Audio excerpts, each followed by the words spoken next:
За энэ хүү би Wings of Fire-ийн Talons of Power гэдэг цувралын талаар сэтгэлдээ ярих гэж байна.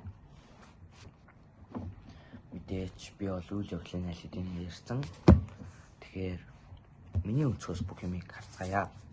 Миний өнцгөөс бол түртэл анханасаа хамгийн ихэнд Dark Stalker-ыг ер нь шийд ашиглаа байгааг мэдсэн. Тэгээд яагаад бусдаа анхааруулыг нь мэдэхгүй байна. Тэгээд түртэл өөрөө бас өөрийнхөө шидийг нууж явдаг. Яагаад ч мэдэхгүй л байна бас.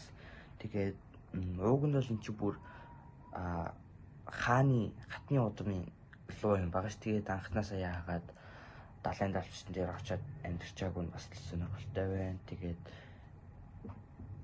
яагаад тэгээд нөгөө энэ ч уг нь гэрэлтэг чадвараа ашиглуулав ингээд хатны удмын юу н харагдаад мэдтгэл байсан л та. Тэгээд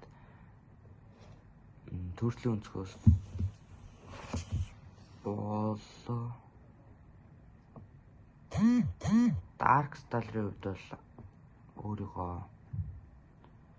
за